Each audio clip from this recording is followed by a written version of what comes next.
유학 가도 되겠습니까?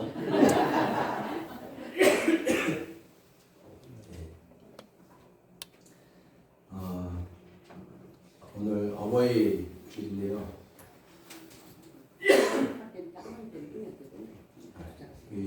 한국만 더 하겠습니다. 오늘 목이 막 무리를 많이 하는데 부모님 생각하면서 살아계신 부모님 또 돌아가셨지만 또 우리 길러주시고 길러주신 부모님 생각하면서 어머니 마음 같이 3절까지 있는데 같이 불러드리겠습니다.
오시던 이위에 주름이 가득 땅 위에 그무하신 높다리요 어머님의 정성을 지극하여라 사람의 마음속에 온 가지 소원 어머님의 마음속에 오직 한 가지 아낌없이 일생을 자식 위하여 살과 뼈를 깎아서 바치는 마음 인간의 그것이 거룩하리요 어머님의 사랑은 끊지 없어라.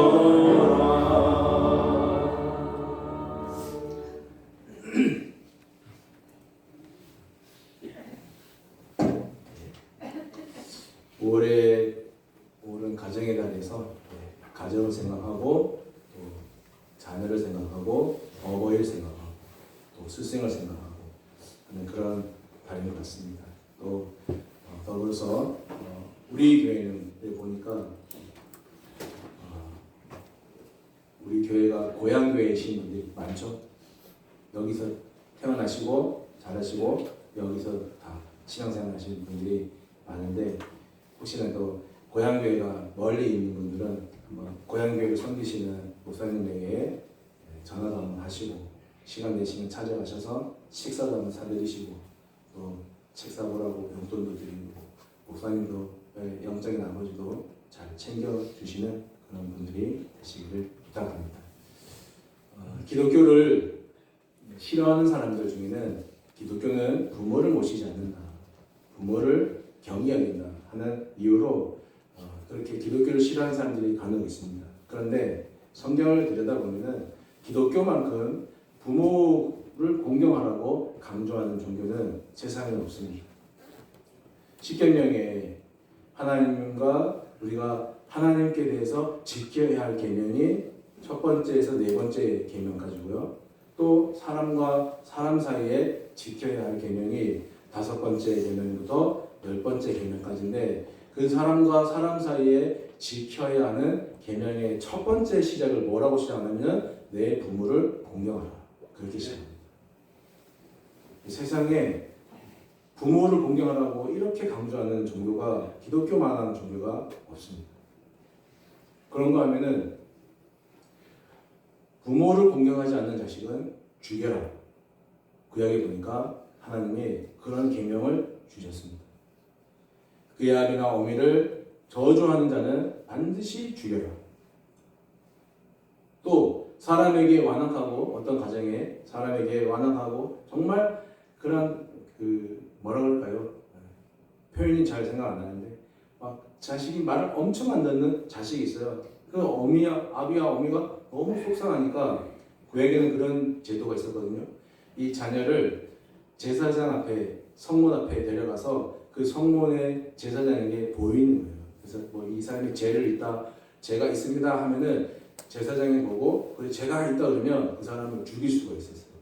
그런 제도를 빌어서 정말 집안에 골칫거리가 있는 자녀가 있는데 이 자녀를 제사장 앞에 성문 가서 제사장 앞에 우리 아들이 이렇게 말을 안 듣습니다 하면서 거기에 모인 사람들과 제사장 앞에 막 얘기하면 제사장이 그러죠.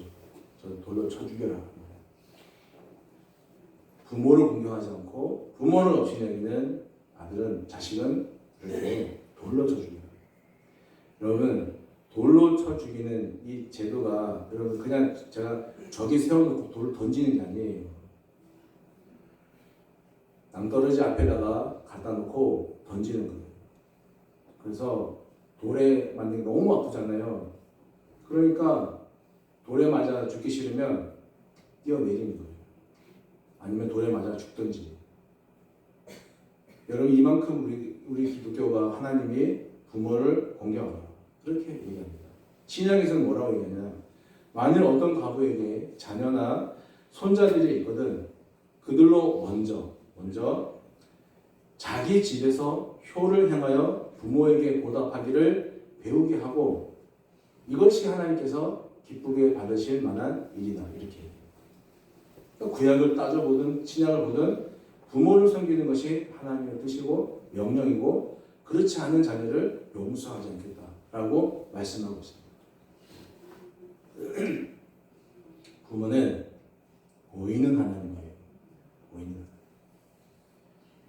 하나님 아버지가 우리에게 자녀를 책임지라고 가정마다 아버지와 어머니를 주셨습니다.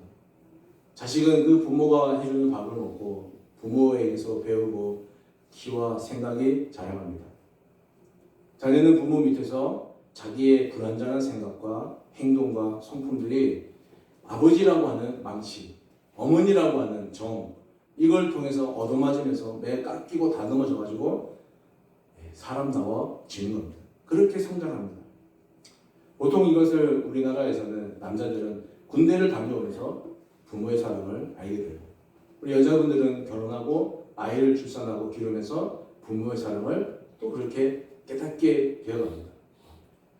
우리가 가정을 작은 천국이라고 이렇게 말하잖아요. 가보지 못한 천국을 왜 가정에 비유하냐 하면은 하나님이 천국의 모형을 부모를 통해서 알려주시기 때문에. 여러분 가정 여러분 생각해 보십시오. 하나님이 사랑이시다. 하나님이 나를, 우리를, 우리 교회를, 가정을 사랑하신다 할 때 여러분 그 말이 맞습니까? 틀립니까? 그런데 그 말의 깊이와 강도와 감동이 어떤지 여러분 느껴지시나요?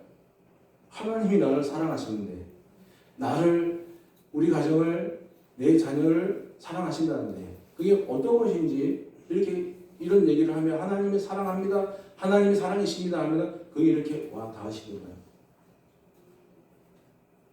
요즘과 지금 인터넷이 발달한 사이에서는 뭐 유튜브나 여러 큰 교회 목사님들의 설교를 듣고 또 성경을 통해 읽으면서 하나님이 사랑이시구나라는 것을 지식적으로는 알 수 있습니다. 아, 하나님은 사랑이구나. 그래서 내가 어떤 실수를 죄를 저질러도 회개하면 용서받는구나.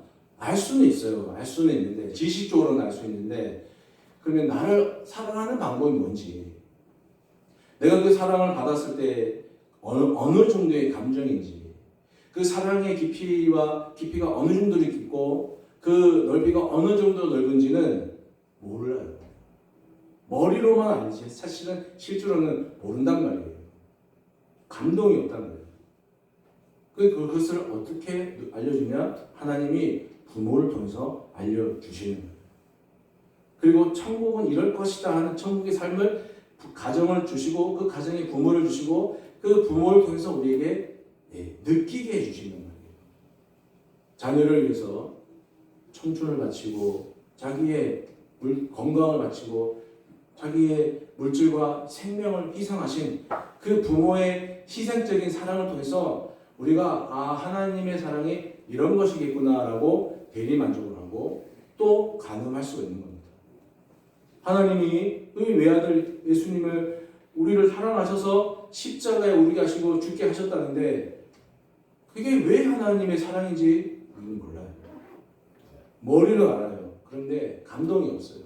그런데 부모가 우리를 위해서 죽도록 희생하는 그 희생의 사랑을 통해서 예수님이 우리를 그렇게 사랑했고 그렇게 희생했고 그래서 십자가에 오르시고 그것이 우리를 하나님이 사랑하시는 증표셨구나 라는 것을 부모를 통해서 깨닫게 된단 말이에요. 여러분 부모는 보이는 하나님이에요. 우리가 하나님을 볼 수 없고 또 하나님을 다 알 수 없기 때문에 하나님이 보이는 하나님을 우리 곁에 주셨는데 그 존재가 부모님이라는 말씀입니다. 이스라엘에는요 아주 고약한 제도가 하나 있었습니다. 고르반이라고 하는 제도인데 이게 쉽게 말씀드리면 어떤 거냐면 부모님께 내가 용돈을 100만 원을 드리려고 딱 준비를 해놨어요. 우리 교회는 없네요. 어떤 교회는 100만 원 얘기하면은 들킨 것처럼 막 하시는 분들도 더 있던데 준비를 해놨는데 근데 막상 급하게 써야 되는 거예요. 쓸 때가 있어요. 근데 이게 부모님께 드려야 되는데 막 써야 되는 거예요. 그래서 어떻게 하느냐?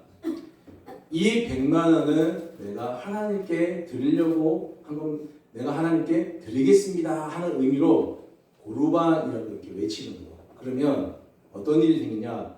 부모님께 종교상으로 신앙적으로 부모님께 드리지 않아도 괜찮은 일이 돼버리는 거예요. 그럼 결국 어떻게 되느냐? 원래는 부모님께 드리려고 준비한 건데 하나님께 드리겠다 하면서 부모님께도 안 드리고 하나님께도 안 드리고 자기 혼자 낼름 사 먹는 거예요. 이게 고르반이에요. 그 부모님도 섬기지 않게 되고 하나님도 섬기지 않는 꼴이 되어버렸습니다. 우리는 꼭 고르반이 아니더라도 보이는 부모님을 하나님 섬기듯 섬길 수 있어야 돼요. 부모를 잘 섬기는 것이 곧 하나님을 잘 섬기는 것이고 하나님을 사랑하는 것입니다. 자주 안부 전화도 드리고 맛있는 것도 사드리고 여러분 혹시 또 여기 많이 올라오시는 분들 옛날에 같이 계셨던 부모님들 다 돌아가셨지만 이제 하나님 나라 백성이 되셨지만 그 부모님이 나에게 주신 내리사랑을 기억하고 잊지 않는 것으로 우리는 부모님을 섬기고 사랑하는 그런 예수꾼들이 되어야 합니다. 이렇게 부모를 하나님 섬기듯 섬기셔서 오늘 말씀에 이 땅에서 잘되고 장수하는 것이 무엇인지 그것을 경험하는 우리 모든 광덕 가족들이 될 수 있기를 축복합니다. 아멘. 제가 하나 심각한 질문 하나 하려고 합니다. 한번 생각해 보시죠. 노인은 왜 돌아가실까요? 제가 인터넷에 쳐보니까 노인은 왜 돌아가실까 쳐보니까 거의 90% 이상이 질병으로 돌아가시는 거예요. 저는 다르게 봅니다. 유대인의 탈무드를 보면은 이런 얘기가 있어요. 돈 없이는 살 수 없다. 성경은 우리에게 빛을 주고 돈은 우리에게 따뜻한 온기를 준다. 몸은 마음에 의지하고 마음은 지갑에 의지한다. 무거운 지갑은 마음을 가볍게 한다. 뭔 뜻인지 아시겠죠? 무거운 지갑은 마음을 가볍게 한다. 이 모두 돈에 대한 이야기거든요. 재물이 없다고 해서 불편한 것은 불행해지는 것은 아니지만 재물이 없으면 사는데 많은 애로사항들이 겪게 됩니다. 아파도 병원을 마음대로 갈 수가 없고요. 참아야 되는 거예요. 친구들 모임에서 내가 밥을 한번 살려고 그래도 그게 부담이 되는 겁니다. 손주들이 찾아오면 맛있는 걸 막 마음대로 사주고 싶어도 지갑을 한번 열어보고 확인해야 되고 그런 일이 생겨요. 그런데 지갑이 두툼하고 무거우면 지폐로 가득 차 있으면 물질에 구애받지 않고 해주고 싶은 대로 할 수 있어서 마음이 한결 가볍게 되는 겁니다. 요즘은 내 아버지와 어머니를 공경하라 이 말씀을 요즘은 이 말을 참 지키기가 어려운 시대가 되었습니다. 자녀들이 부모를 사랑하지 않기 때문에 부모를 공경하지 않는 것이 아니라 자기 사는 게 너무 바빠요. 저도 서울에 살아봤지만 그냥 저 사람이 어떤 일을 하는지 얼마만큼 일을 하는지 몰라도 그냥 이렇게 같이 이렇게 지하철 타거나 이렇게 같이 이렇게 사람들 무리에 섞여 있어 보면은 그런 게 느껴져요. 이 사람들의 스트레스가 어마어마하구나 느껴져요. 자기 사느라고 너무 바쁜 거예요. 직장 생활의 스트레스가 너무 심하고요. 또 직장에서 잘리지 않으려고 열심히 밤늦게까지 일하려고 하다 보니까 너무 피곤해요. 쉬는 날 되면은 또 가만둡니까? 애들이 와갖고 놀아달라고 또 하니까 쉬지도 못하고 이래저래만 피곤하고 막 부모님의 사랑을 물고 빨고 자랐던 나인데 그런 딸 자식들이 부모님 찾아가서 뵙고 싶고 또 뭐 함께 밥 먹고 싶고 시간 나누고 싶은 마음이 있지만 그러지 못하는 현실이 지금 우리 현실이 되어버렸습니다. 저는 이 영화를 보면서 가끔 감동적이면 막 울어요 제가. 우리 집사람이 그거 보고 막 왜 그러냐고.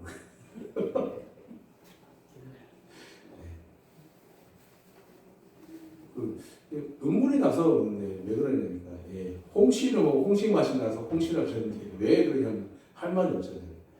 제가 보고 자주 간혹가다가 우는 영화가 하나가 있는데 뭐냐면 수상한 거냐 아세요? 수상한 거냐. 거기 보면 남은희 씨가 엄마 역으로 나오고 성동일 씨가 아들 역으로 나오는 역인데 이제 남은희 씨 어릴 적 젊을 때 애기 엄마일 때 성동일 씨가 깐난 애기일 때 그 전쟁 끝나고 막 어려운 시절에 이 엄마 혼자 여자 혼자 아들을 키우다 보니까 뭐 물질도 부족하니까 애들을 막 자기 하나 있는 아들을 마음대로 먹일 수가 없어갖고 이 아들이 막 못 먹고 굶주려서 병들어 죽을까봐 애기 이름이 있는데 애기 이름을 부르지 않고 뭐라고 부르냐면 붓돌이라고 부르는 거예요. 붓돌이. 그 의미가 뭐냐면 못 먹고 충족하게 못 먹고 그래도 병들지 말고 엄마를 꽉 붙잡고 죽지 마라 하는 의미로 붓돌이라고. 제가 항상 그 장면이 나오면 가슴이 찡. 근데 부모에게 자식은 늘 우선순위 1순위입니다. 그렇죠? 자식이 원하는 걸 다 해주면서 정작 부모 자신의 노후 준비는 하지 못합니다.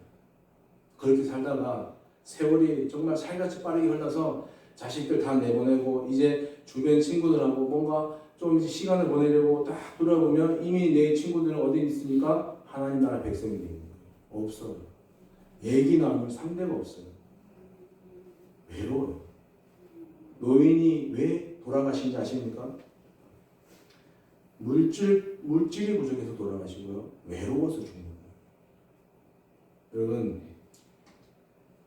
이제 여러분들이 부모님들의 친구와 대학 상대가 되주셔야 됩니다. 멀쩡한 어머니 계셨습니다.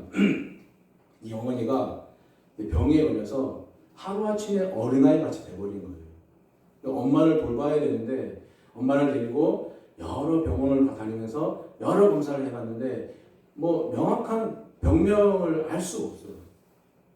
그러는 가운데 엄마가 주무실 때 팔다리를 가만두지 않으니까 그냥 팔다리를 묶어서 잠들 정도로 증상이 더 심해져 가는 거예요.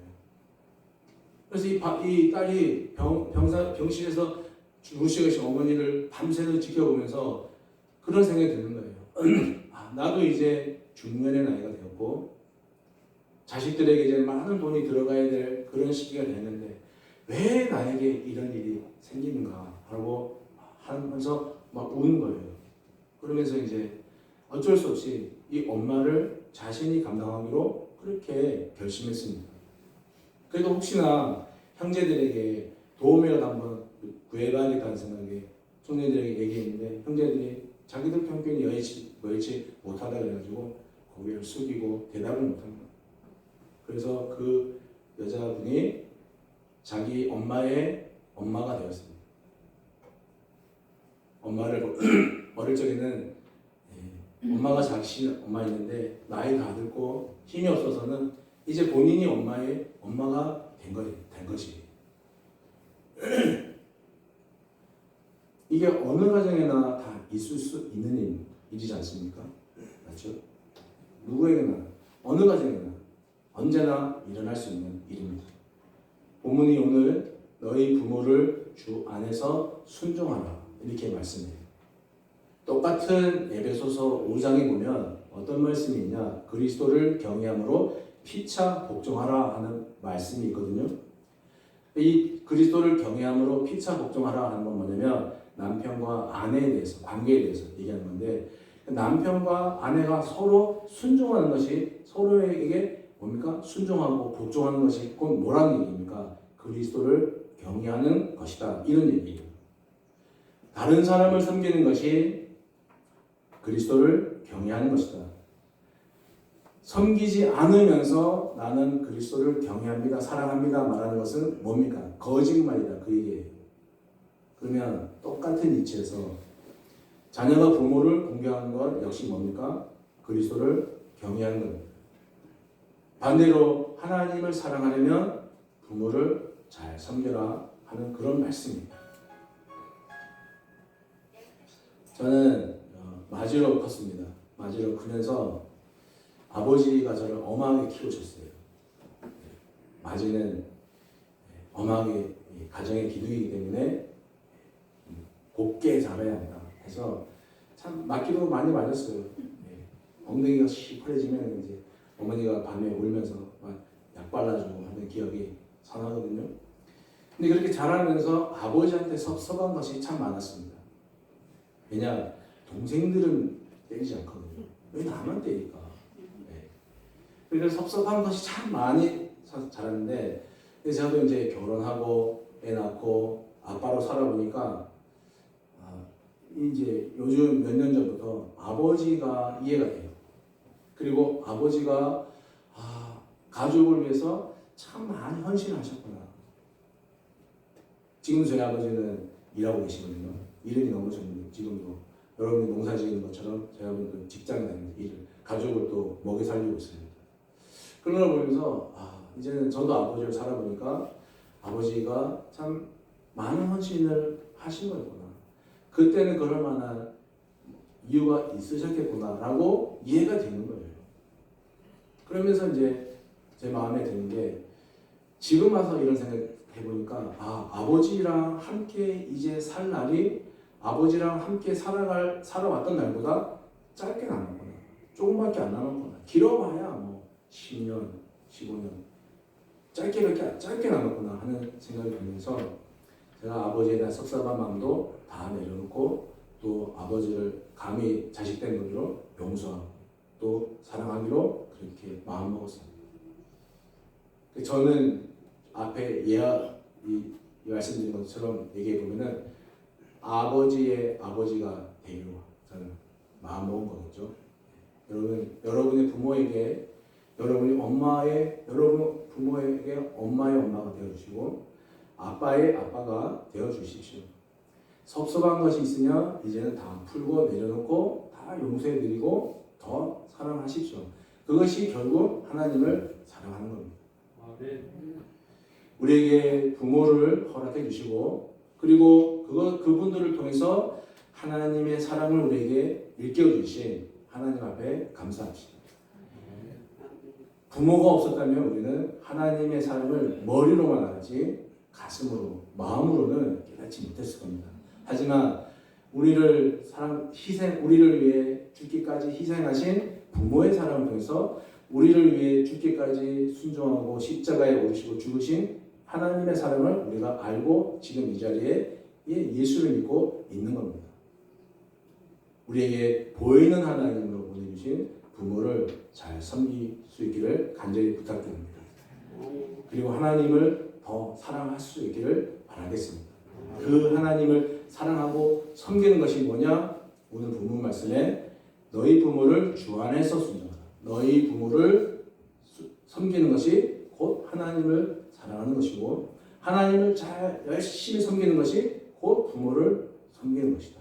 그 말씀을 잊지 마시고 이 말씀에 순종하는 우리 강덕 가족들의 삶이 행복하고 보람되고 의미 있고 또 땅에서 잘 되는 그런 복의 주인공들이 여러분들이 되시기를 주님의 이름으로 축복합니다.